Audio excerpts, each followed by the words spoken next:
तो आज नवरात्रि का छठा दिन है, छठी संध्या, राम नाम के महिमा की व्याख्या कर रहे हैं। आज बालकांड के दोहा नंबर 19 का वर्णन हम लोग करेंगे, सुनेंगे।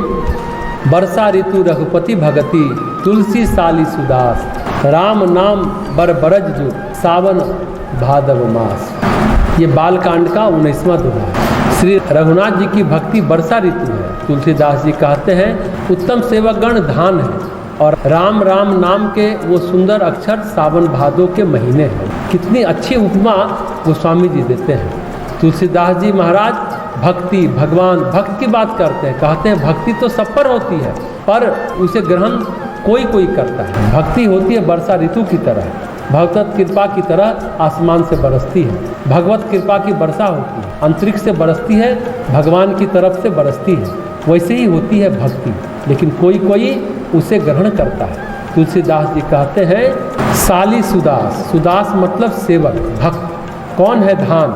धान का पौधा, धान रोपे कैसे जाते हैं? पहले बरसात होती है, खेत में पानी जमा होता है, खेत में कीचड़ कर धान को बोए जाते हैं। धान गेहूं की तरह नहीं बोए जाते। धान लेते हैं, अच्छे से भिगो देते हैं, धान के ऊपर भिगा हुआ बोरा रख देते हैं। धान लगभग अंकुरित अवस्था में हो जाता है और वो धान कीचड़ में बोए जाते हैं। जितना पानी कीचड़ होता है, चूँकि अंकुरित धान बोए गए हैं, धान बहुत जल्दी बढ़ता है बरसात में और उसकी पौध तैयार होती है। लगभग 6 इंच, 8 इंच या 1 फीट जब हो जाती है, उस पौध को फिर दूसरे खेत में रोपाई जाती है। उस खेत में भी कीचड़ और पानी भरा होता है। केवल कीचड़ नहीं, पानी भी, मतलब पानी में डूबा हुआ कीचड़, इतना पानी होता है खेत में।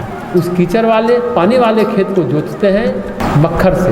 पानी मिट्टी पलटने वाला हल होता है, उसे बख्खर बोलते हैं। उससे जोतते हैं, फिर फसल रोपते हैं। तो धान को जीने के लिए चाहिए बरसात। बरसात नहीं है तो न धान में अंकुरण होगा, न धान लगेगा, न धान बोया जा सकेगा, न धान रोपा जा सकेगा। धान की जिंदगी बरसात पर है, बरसात नहीं तो धान नहीं। तुलसी साली सुदास, तुलसी जो यह कह रहा है ये भक्तों की ओर से बोल रहा है। भक्त जो है धान जैसे हैं, वो बरसात में ही जीते हैं। बरसात ना हो तो उनका जीवन खत्म। भक्ति के बिना जी न सके, भक्ति के बिना बढ़ न सकते। भक्ति ही उसके जीवन का पोषण करती है। भक्त का पोषण कहीं अन्यत्र से नहीं होता।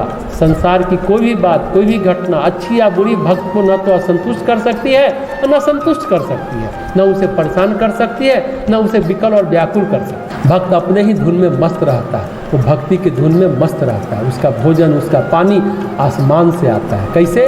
वर्षा ऋतु रघुपति भक्ति, वर्षा की ऋतु भगवान की भक्ति है। भगवान की भक्ति बरसात का मौसम है, अंतरिक्ष से बरसने वाला पानी है जो उसे पोषण देता है। यानी कि जिसके मन में संसार का कोई भाव विचार है, जो संसार से पोषण को ग्रहण करता है, संसार और सांसारिकता में रमा रचा बसा हुआ है, वो भगवान का भक्त नहीं हो सकता। उसके लिए संभव ही नहीं है भक्ति का स्वाद लेना, उसके लिए संभव ही नहीं है। इसलिए गोस्वामी जी कहते हैं तुलसी साली सुदास। साली मतलब धान, चावल नहीं, धान। धान वो होता है जिसके अंदर, जिसके छिलके में चावल रहता है। धान के तरह होते हैं भगवान के भक्त, भगवान के सेवक, जो कि वर्षा ऋतु में ही जीते हैं। वर्षा ऋतु न हो तो धान सूख जाता है, धान मर जाता है, धान खत्म हो जाता है। जैसे बरसात शुरू हुई, धान बोए जाएंगे, जाड़ा शुरू हुआ, धान कट जाएंगे। यानी बरसात में ही धान का जीवन है, धान का अस्तित्व है। बरसात न रहे तो धान नहीं होंगे। तो जहाँ जितना पानी बरसता है वहाँ उतनी धान की खेती होती है। ऐसा है भक्त का जीवन, भक्ति का जीवन। भक्त और भक्ति में यह समन्वय है, यह तालमेल है। कहते हैं राम नाम बर बरन जुग, सावन भादव मास। राम नाम के 2 अक्षर ये हैं, रा और म। ये सावन और भादों के महीने हैं। राम नाम अगर है तब बात बनेगी, नहीं तो वर्षा ऋतु तो आती है, बरसात तो सब पर होती है, पानी तो सब पर बरसता है, लेकिन असर उन पर पड़ता है, जीवन उनको मिलता है, पोषण उनको मिलता है, परिष्कार उनका होता है जो राम नाम में रमे हैं। क्योंकि राम नाम के 2 महीने बरसात के सावन भादों के 2 महीने हैं। सावन और भादों के 2 महीने जो हैं असली बरसात इसी में होती है। बरसात आषाढ़ से शुरू होती है, सावन भादों में अपने पीक पर, अपने चरम पर होती है, अपने शिखर पर होती है और आश्विन यानी कुंवार में ढलने लगती है। तो तुलसीदास जी कुंवार के लिए एक जगह कहते हैं, फूले का सकल मोही छाई, जन बरसा ऋतु गयो बुढ़ाई।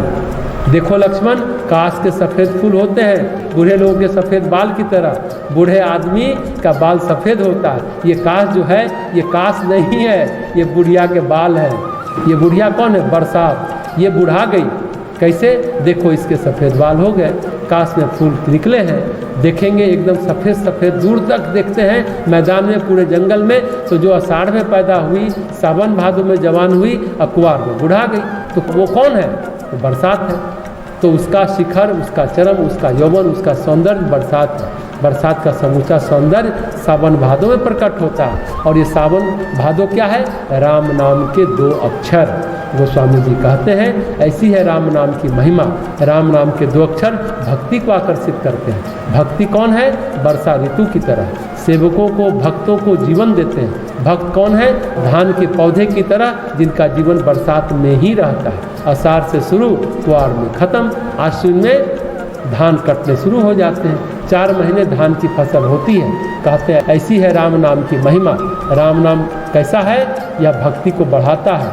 धान सावन भादों में बढ़ जाती है। राम नाम भक्तों को जीवन देता है। भक्त कैसे हैं? धान की तरह। धान कहाँ जीवन पाता है? तो बरसात में। ये राम नाम कैसे हैं? सावन भादों के 2 महीने की तरह, जिसमें भक्ति प्रचंड होती है।